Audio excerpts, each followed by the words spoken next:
Olá, primeiramente gostaria de agradecer a honra de ter sido convidada a participar do segundo Congresso Nacional Online em Saúde e falar de algo que eu realmente amo, que é a fisiologia. Então, permitam-me me apresentar. Meu nome é Daniela, eu sou cirurgiã dentista, mestre e doutora em fisiologia e especialista em acupuntura e professora de fisiologia há 25 anos.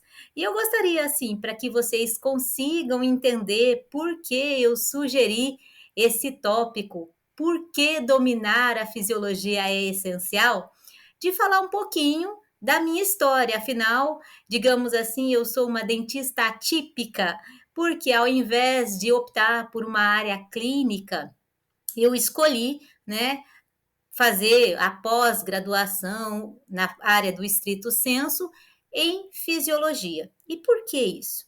Porque eu gostaria de tratar o meu paciente como um todo, não apenas uma boca inserida num contexto corporal, mas todas as repercussões de alterações sistêmicas que possam se manifestar em boca, e são muitas doenças sistêmicas que se manifestam em boca. Por isso que eu optei por fazer fisiologia.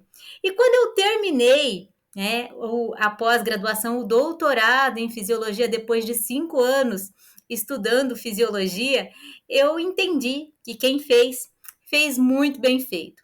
E que não era justificável nós termos que tomar tantos remédios, tanta medicação para o nosso corpo se tratar, né? Para que nós conseguíssemos nos manter em saúde ou até mesmo reverter uma situação patológica. E aí é que eu fui fazer a especialização em acupuntura. Fui totalmente cética, totalmente descrente, né?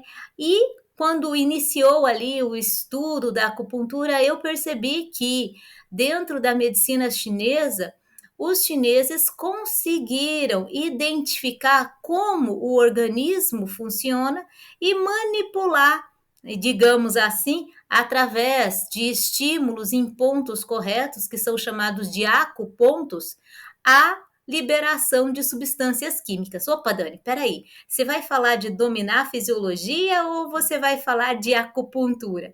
Não, eu quero mostrar para vocês que na prática de muitas práticas integrativas, complementares, como é o caso da acupuntura, dominar a fisiologia também é essencial, porque através do estímulo correto, eu posso fazer que o meu corpo libere substâncias químicas, afinal de contas, nada mais somos do que um sopão de substâncias químicas que fazem com que o nosso organismo se mantenha em homeostasia, se mantenha em equilíbrio. E isso se dá através de mecanismos de feedback negativo, mesmo alheios à nossa vontade. Então, dentro da especialidade de acupuntura e dentro da especialidade de estomatologia, que estuda doenças bucais, eu uso muito a fisiologia. Por quê?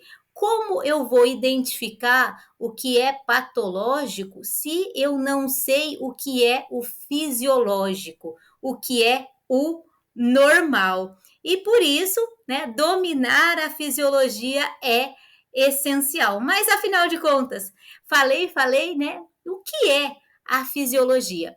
A fisiologia é uma das disciplinas fundamentais para quaisquer áreas da saúde. E eu digo que a fisiologia é uma ponte. Como assim? Nós temos ali outras disciplinas essenciais para a compreensão da fisiologia, como é o caso da anatomia, da bioquímica, das bases biológicas, que estudam ali histologia, citologia, e a fisiologia, ela vai fazer essa ponte, vai fazer esse link entre essas disciplinas já citadas e outras que vêm na sequência. Por exemplo, farmacologia. Como entender o mecanismo de ação dos medicamentos sem compreender a fisiologia? E o desenvolvimento de fármacos só foi e só é possível a partir do momento que nós entendemos as substâncias endógenas produzidas pelo próprio corpo. E isso é essencial para quê? Para que possamos desenvolver medicamentos, né? Assim como a patologia. Não é possível compreender os processos patológicos se eu não tiver muito bem delineado os processos fisiológicos. Como entender o que é anormal se eu não sei o que é normal? E todas as outras áreas subsequentes, né? A cardiologia, a nefrologia, a parte gástrica, tudo eu preciso entender a fisiologia. Mas para compreendê-la de forma adequada, existe uma sequência lógica, existe uma forma mais fácil, porque não sei quanto a vocês que estão ali aí me assistindo, mas os meus alunos costumam denominar a fisiologia carinhosamente de difisiologia. Por quê? Porque muitos a consideram extremamente complexa. E eu não tiro essa verdade, porque realmente ela é complexa no sentido de que eu preciso ter conhecimentos prévios da anatomia, da histologia, como dito antes, e de bioquímica, por exemplo, para que eu consiga compreender os processos patológicos. E muitas vezes eu costumo dizer assim: vamos usar a fisiologia para aprender fisiologia. Nós sabemos que o aprendizado, a memorização, nada mais é do que a facilitação dos caminhos sinápticos, que é o mecanismo de linguagem entre as células. E para nós facilitarmos esses caminhos sinápticos, nós precisamos ter informação anterior, né? E dessa que eu estava falando, que eu costumo dizer que a informação é igual ao trapezista. Se ele parte de uma área e não tem outro para segurá-lo, ela tende a se perder, ela tende a desaparecer. E talvez seja por isso que muitos alunos têm dificuldade de aprender fisiologia de verdade, no sentido de haver uma aplicabilidade clínica para a fisiologia, certo? Então é por isso que a fisiologia é essencial. E quais seriam as aplicações desta importante disciplina na prática clínica? O domínio da fisiologia é essencial na prática, pois permite aos profissionais da saúde compreender os mecanismos subjacentes às funções corporais normais, né, e compará-las com as alterações, com as patologias, possibilitando diagnósticos precisos e tratamentos eficazes. Então, vamos supor que o paciente se apresente com um quadro clínico de poliúria e polidipsia, ou seja, excesso de urina e muita sede. Muitas vezes, quando nós vamos estudar lá a patologia das doenças, nós temos sempre definidos sinais e sintomas para cada uma das patologias. E nesse caso em específico, eu acredito que muitos de vocês já estejam pensando: esse paciente é diabético. Para confirmar, nós podemos sugerir ali a realização de um teste glicêmico, uma glicemia em jejum, um teste de tolerância à glicose, ou mesmo uma hemoglobina glicosilada, ou um teste para verificar a glicosúria, a permanência ou o aparecimento de glicose na urina. E suponhamos que nesse caso específico, esses testes todos venham normais. Ele não tem alterado a glicemia, ele não tem alterado os índices de glicose na urina. E que então esse paciente teria poliúria e polidipsia? E aí a gente entra na fisiologia. Seria um problema renal que estivesse fazendo com que esse paciente eliminasse mais líquidos e, consequentemente, ativasse ali os osmoceptores, os receptores da osmolaridade do líquido extracelular, e isso induzisse o hipotálamo, lá o centro da sede, a ser estimulado para sentir sede? Ou poderia ser uma alteração hipofisária. Se eu conheço fisiologia, eu sei que a neurohipófise produz o ADH, o hormônio antidiurético. Suponhamos que esse paciente tenha sofrido um acidente, tenha tido um trauma a ponto de danificar a hipófise. Pode ser que nesses casos ele tenha inibido o ADH. Se inibe o ADH, o hormônio antidiurético, a tendência é que o paciente tenha poliúria sem glicosúria, como é o caso, e também polidipsia. Isso acontece em outras situações corriqueiras, como é o caso do uso do álcool, né? Então, pacientes, quando utilizam álcool, o álcool é um potente inibidor do ADH, então terão como sintomatologia a poliúria, o excesso, né, de eliminação de urina, e a polidipsia. E, portanto, é esse conhecimento que me permite fechar o diagnóstico. Através do conhecimento fisiológico, eu levanto hipóteses, eu levanto suposições do que pode estar de errado acontecendo com aquele paciente, e eu também já consigo traçar quais são os exames complementares necessários para comprovar tal condição clínica.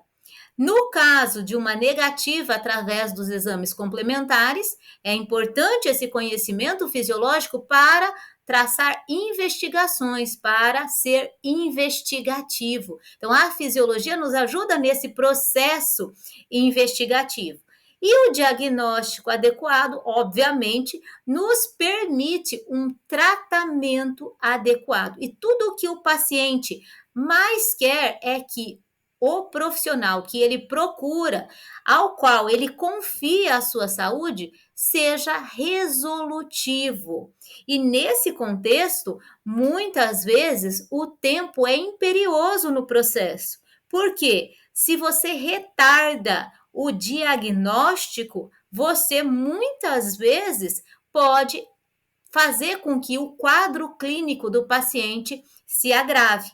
Nesse sentido de muitas doenças, né, sistêmicas interferirem a boca, ou se manifestarem, melhor dizendo, em boca, eu sou bastante incisiva com relação aos alunos em investigar alterações bucais que podem ter fundo sistêmico.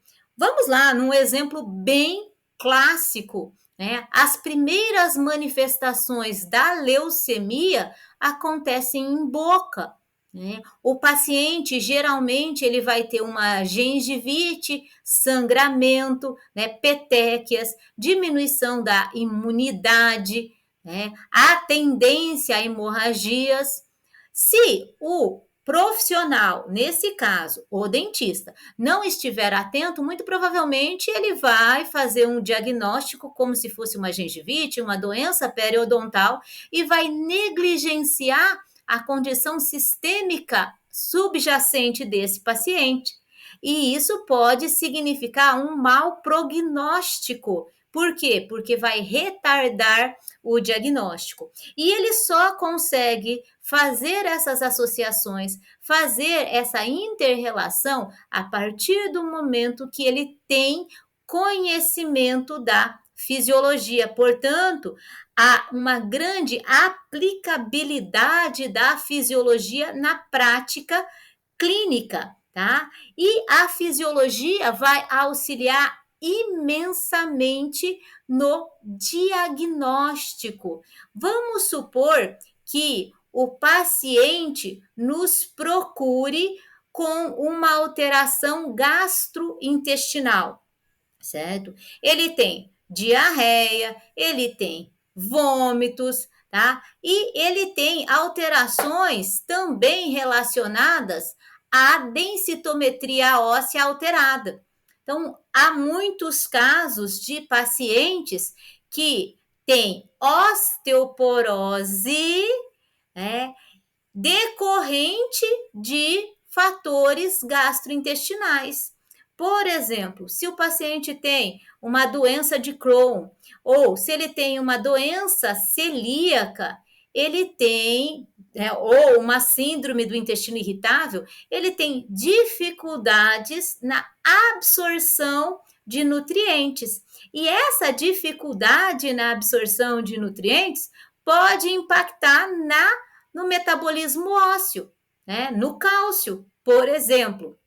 Vamos supor também, imagine aí, e muitas vezes é difícil o profissional que faz essa associação. Ó, como que eu vou associar osteoporose com uma doença gastrointestinal, né?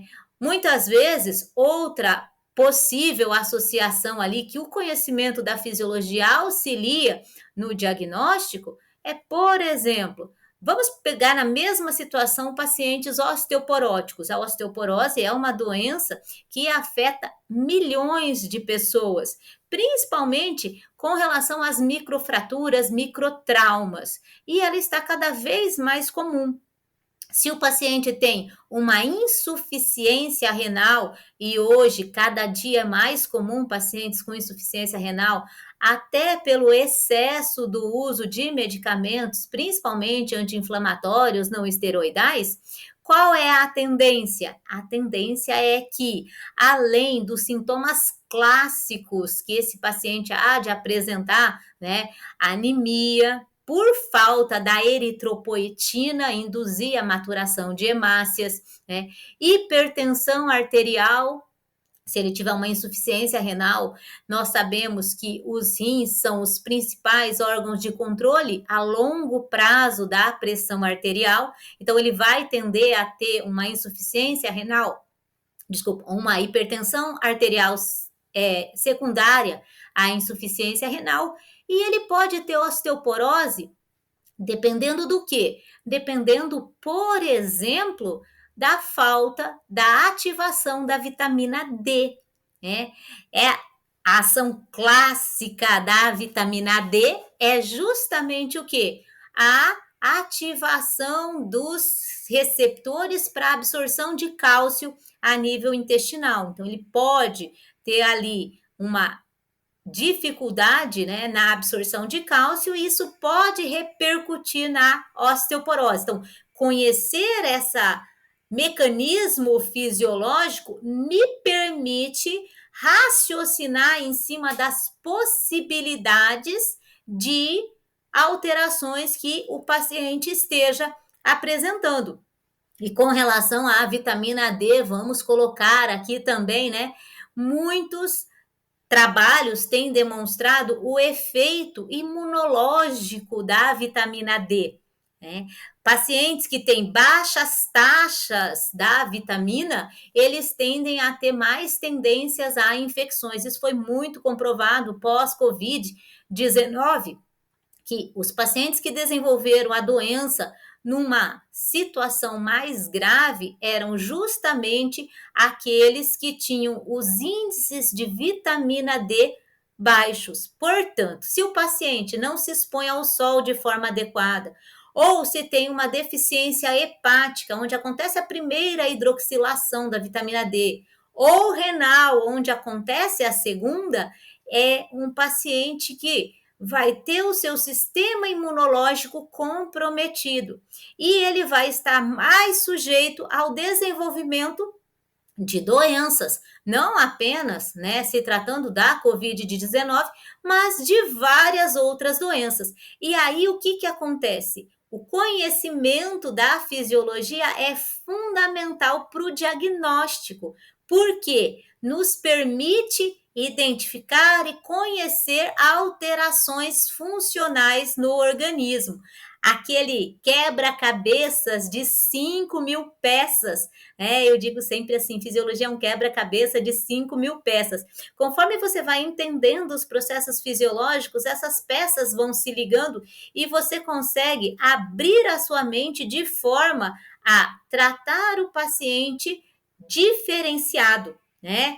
De maneira que você consiga ser resolutivo e permitir que haja ali a detecção precoce também de doenças, diagnóstico precoce é algo essencial, né?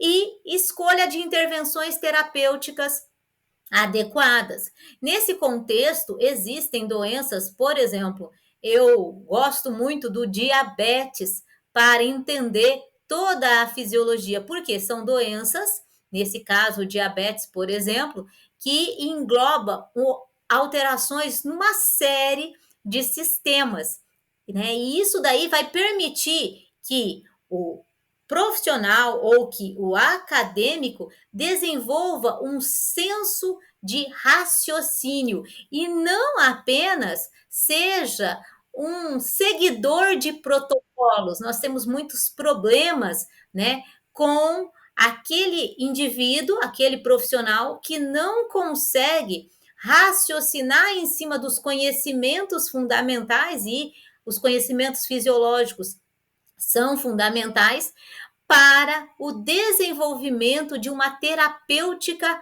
adequada ao seu paciente. E muitas vezes, apenas seguindo protocolos, isso dificulta bastante ser resolutivo. Com isso, né, conhecer fisiologia auxilia bastante no diagnóstico das alterações. Qual é o papel da fisiologia no desenvolvimento de tratamentos? Porque nós não queremos apenas diagnosticar, nós precisamos intervir, nós precisamos tratar de maneira adequada os nossos pacientes e por isso nós precisamos dominar a fisiologia.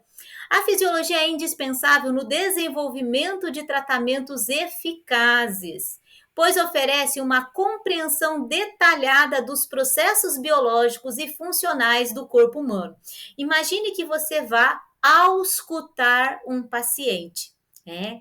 E você, utilizando ali o estetoscópio nos pontos de ausculta, você percebe uma alteração. Mas você só percebe uma alteração, por exemplo, um sopro cardíaco, por quê? Porque você sabe o que é uma bulha, o que é um barulho normal do coração. Então, a fisiologia nos vai permitir fazer o diagnóstico e logo na sequência nos vai permitir fazer o tratamento. Por quê? Dependendo da doença que o paciente desenvolva, apesar de sintomas serem muito parecidos, o tratamento pode divergir. Vamos voltar no diabetes. Ah, professora, você tem um afim aí pelo diabetes. Sim, né? Imagine diabetes tipo 1 e diabetes tipo 2. No diabetes tipo 1, insulino dependente, apesar dele ter um quadro clínico muito similar ao diabetes tipo 2, poliúria, polidipsia, polifagia, né?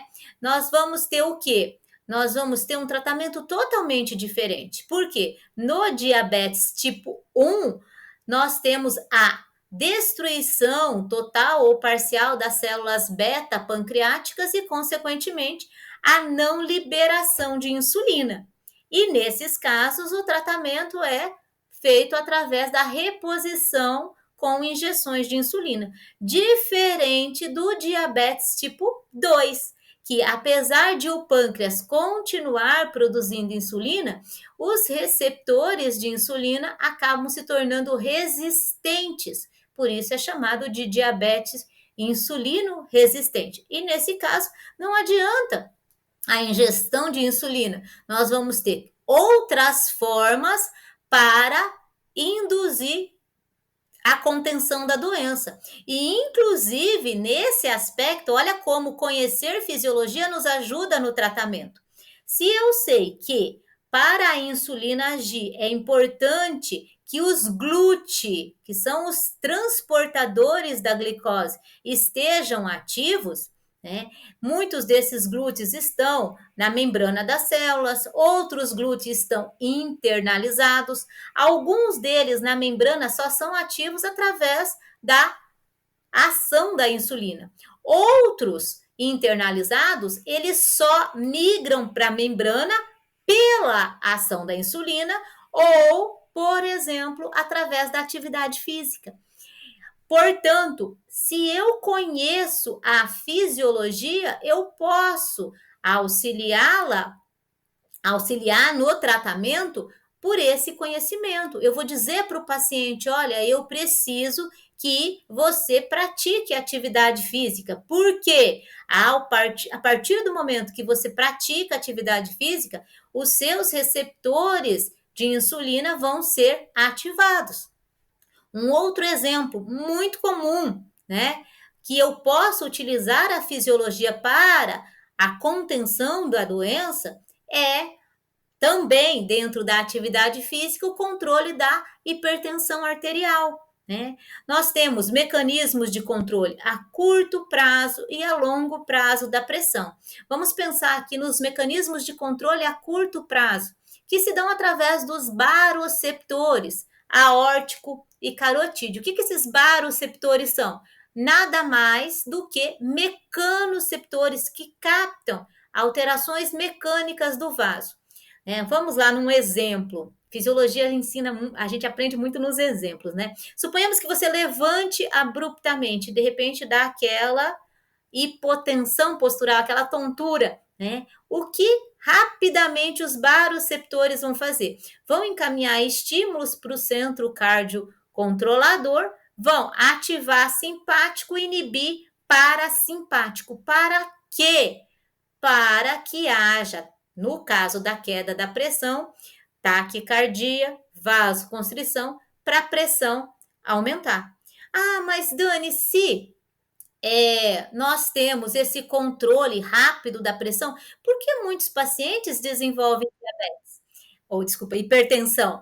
Porque, apesar de ser, né, um controle a todo momento, eles sendo mecanoceptores, eles acabam se adaptando.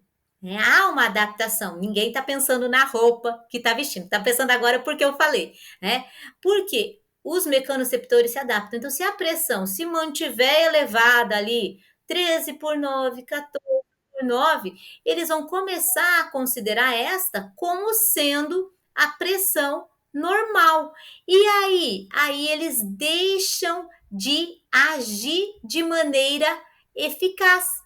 E isso vai comprometer o controle da pressão através desse mecanismo. Mas trabalhos mostram que a atividade física leve a moderada, né, com regularidade, 3, 4, 5 vezes por semana, ativa esses baroceptores, os mantém ativos, e com isso eu posso utilizar esse conhecimento fisiológico para quê? Para tratar o paciente. Nesse mesmo contexto, se eu pego um paciente que está numa crise hipertensiva, eu não tenho nenhum antihipertensivo ali, a massagem na região vagal, aqui do nervo vago, vai fazer com que haja o quê? Liberação de acetilcolina a nível sistêmico, inclusive cardiovascular, e isso vai reduzir a pressão arterial. Eu posso, conhecendo fisiologia, tirar o paciente de uma crise hipertensiva. Então, esse conhecimento da fisiologia permite a identificação das causas subjacentes das doenças, orientar a criação de terapias que atuam diretamente nos mecanismos patológicos, garantindo maior eficácia e segurança nos tratamentos. Eu coloquei tratamentos médicos aqui, mas é tratamento de quaisquer áreas da saúde, porque apesar de existirem as especialidades, né, o bom profissional é aquele que conhece o organismo como um todo, conhece a fisiologia humana como um todo e entende que há uma inter-relação entre os sistemas. Então, por exemplo, o oftalmologista, ele precisa entender o impacto do diabetes no sistema visual do paciente. Assim como o cardiologista precisa compreender o impacto renal no coração do paciente. Então, o entendimento da fisiologia nos permite ser profissionais mais ativos, mais eficazes no tratamento das doenças. E a fisiologia também, quando nós a conhecemos, nós temos uma ferramenta, digamos assim, muito importante na educação, né, e prevenção em saúde. Educar o nosso paciente para prevenir doenças, né? Então, a prevenção é a melhor forma de tratamento. Se você conhece os princípios fisiológicos, você consegue conversar de forma diferenciada com o paciente para que você possa orientá-lo de maneira eficaz.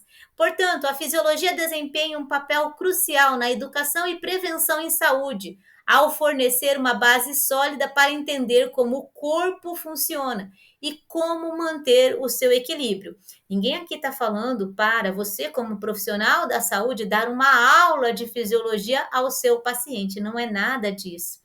Mas nós estamos falando para que você, utilizando os conhecimentos fisiológicos, possa orientar esse paciente a ter uma nutrição, por exemplo, adequada, a ter uma condição psicoemocional adequada, porque nós temos muitas doenças psicossomáticas. Principalmente nos últimos tempos, nós vemos aí o desenvolvimento de muitas doenças imunológicas, autoimunes, né, relacionadas ao impacto emocional que tivemos pós-pandemia, né? Muitos casos de psoríase, lúpus, líquen, dermatites, que estão relacionadas a fatores emocionais. Lógico que, né, frigir dos ovos acaba se tratando ali com um corticoide, mas está tratando sinais, sintomas, não está tratando a causa da doença. E quando você conhece a fisiologia e identifica que numa situação de estresse você vai liberar cortisol em excesso e esse cortisol vai fazer com que a atividade do seu sistema imunológico seja deprimido, você consegue conversar com o paciente de uma maneira diferenciada e orientá-lo a se cuidar para evitar a progressão das doenças, tá? Então, esse conhecimento permite o desenvolvimento de estratégias educativas eficazes, promovendo hábitos saudáveis e a prevenção de doenças, capacitando indivíduos e comunidades a cuidar melhor da sua saúde. Faz uns 2, 3 anos, nós fizemos um trabalho com pacientes do hiperdia. Aqui existe o hiperdia, que é o dia do hipertensão, do hipertenso e do diabético, nas UBSs, nas unidades básicas de saúde. E nós fizemos a aferência da pressão, da glicemia desses pacientes com um protocolo experimental aprovado pelo Comitê de Ética e avaliamos durante um período né? E durante esse período, esses pacientes foram acompanhados em atividades físicas, leve e moderada, como eu disse antes. E ao final da experimentação, os índices glicêmicos diminuíram, os índices pressóricos diminuíram, a circunferência abdominal diminuiu, a qualidade de vida desses pacientes melhorou muito. Então, conhecendo a fisiologia, nós podemos organizar protocolos que, incluindo esses aspectos fisiológicos, possam promover saúde aos pacientes. E a fisiologia no contexto multidisciplinar? Eu já comentei no início para vocês, né, que a fisiologia é a ponte. Eu coloquei o livro da fisiologia ali bem no centro, justamente por isso. Porque ela é a ponte que vai ligar as disciplinas também fundamentais, anatomia, histologia, bases biológicas, citologia, bioquímica, as disciplinas clínicas. Né? Então, a integração da fisiologia com outras disciplinas da saúde é fundamental para uma abordagem holística, integral do cuidado do paciente. Né? Nós precisamos tratar o paciente como um todo, observando que alguns dos procedimentos que nós fazemos, algumas das intervenções que nós fazemos, principalmente quando medicamentosas, elas podem causar uma série de efeitos colaterais. E essa é a nossa busca hoje. Eu trabalho no mestrado em plantas medicinais e fitoterápicos na atenção básica. Né? A nossa busca é por plantas que tenham mecanismos de ações específicos para o tratamento de determinadas doenças, justamente para evitar o uso de medicamentos. Vamos colocar um exemplo aqui. Vou voltar na osteoporose. Pacientes que têm osteoporose, muitas vezes eles fazem uso de bisfosfonatos. Né? E esses bifosfonatos, eles acabam gerando uma série de efeitos colaterais, principalmente no complexo maxilo-mandibular, e não é porque eu sou dentista, mas é um impacto muito grande no desenvolvimento de osteonecrose dos maxilares nesses pacientes. E nós estudamos recentemente, inclusive foi publicado como um capítulo de um livro internacional, os resultados com o uso da jabuticaba. Nós utilizamos a casca da jabuticaba para a reversão da osteoporose. Então, assim, nós mesmo, dentro da ortopedia, o meu aluno era ortopedista, nós conseguimos, tratando de forma integral o paciente, pensando nos efeitos colaterais dos medicamentos, desenvolver um tratamento eficaz, através de um fitoterápico, a partir do conhecimento da fisiologia. Qual foi a base disso? A jabuticaba, no caso, ela aumenta a Plínia cauliflora, para quem quer saber o nome científico, ela aumenta os níveis de osteocalcina. E nesse aumento dos níveis de osteocalcina, ela auxilia na reversão da osteoporose. E aí, novamente, conhecer a fisiologia nos permite fazer um atendimento integral do paciente. Então, o conhecimento dos processos vitais que interagem com aspectos clínicos, farmacológicos, nutricionais e psicológicos, promovendo uma compreensão abrangente e tratamentos mais eficazes. Tá? E tratar realmente a causa. É muito comum o paciente buscar um psiquiatra, queixando-se ali de tristeza, de depressão, e sair de lá com um psicotrópico. E é muito incomum o médico questionar a respeito da atividade do trato gastrointestinal. Mas por que, Dani, o psiquiatra iria perguntar isso? Porque se eu sei fisiologia, eu entendo que 90% da serotonina do nosso corpo é produzida por neurônios entéricos. E se ele tiver uma alteração gastrointestinal, ele não há de produzir serotonina de forma adequada, o que se manifesta na forma de depressão. E assim, novamente, né, o conhecimento da fisiologia vai impactar muito nesse aspecto de tratamento adequado. E quais seriam os desafios, tanto atuais quanto futuros, da fisiologia?